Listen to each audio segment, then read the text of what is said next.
நறுக்கின தக்காளி. அடுத்து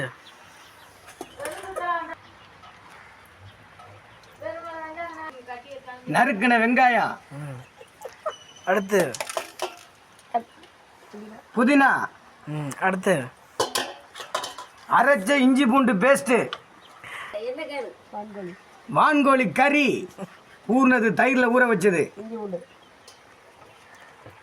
அதுக்கடுத்து இஞ்சி பூண்டு பேஸ்ட்டு.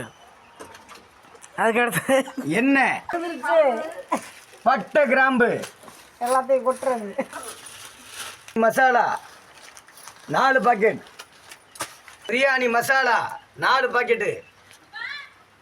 நெய் 150 கிராமு. ஏலக்காய். அடுத்து கேசரி பவுடர் சேர்த்துக்கிறதுனாலும் சேர்த்துக்கலாம், இல்லைன்னா வேண்டாங்கிறவங்க தவிர்த்துக்கலாம். நம்ம வீட்டு அடுப்பு வந்து சின்னமாக இருக்கிறனால உயரமாக இருக்கிறதுக்காக 3 செங்கல்.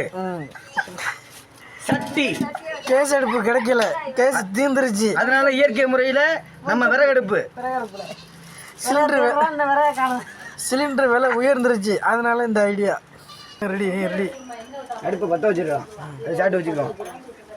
இந்த பிரியாணியை விரும்பி கேட்டது விதிலா. திரும்பி மூஞ்சியை காட்டிக்கோ.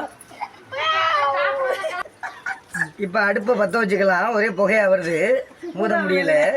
மழை பெய்யறதுனால பதமாக இல்லை, பதமாக இருக்கு. புகை வருது, கண்ணை எரியுது. கண் எரி. இந்த வான்கோழி பிரியாணி பார்த்திங்கன்னா கிராமத்து முறையில் செய்யப்படுது. அதனால் வந்து சார் அனைவரும் வந்து ஆதரவு தரும்படி கேட்டுக்கொள்ளப்படுகிறது. அடுப்பை ஊதிக்கலாம், புகையாக கிளம்புது. அடுப்பு ஃபைனலாக கொழுந்து விட்டு எரிய ஆரம்பிச்சிருச்சு.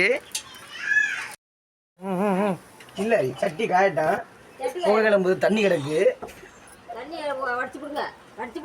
வரட்டும் கொஞ்சம் வெயிட் பண்ணுங்க. இதுக்கு இடையில பார்த்தீங்கன்னா இந்த 3 பேரும் அடுத்து பிரியாணி ஆகிறதுக்காக ரெடியாக உட்காந்துருக்காங்க. இதெல்லாம் அவங்க பிரியாணி ஆயிடுவாங்க. எண்ணெயை ஊற்றிக்கலாம்.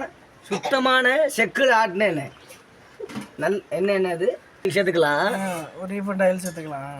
தேவையான அளவு. கறிக்கு எவ்வளவு தேவையோ அதுக்கு ஏற்ற மாதிரி எண்ணெய் நம்ம ஊற்றிக்கலாம். நம்ம அளவை பொறுத்து இருக்கு. இன்னும் கொஞ்சம் ஊற்றிக்கலாமா? 3.5 கிலோ கறி இருக்கா. ஓகே, இதில் நம்ம எடுத்து இந்த பட்டை கிராம்பில் இந்த இலையில மட்டும் ஃபஸ்ட்டு தனியாக எடுத்துக்கலாம். தேவையான அளவு வச்சுருக்கோம். இதில் ஒவ்வொரு பாக்கெட்டாக எடுத்து முதல்ல இலையில எடுத்துக்கலாம். ரைட்டு.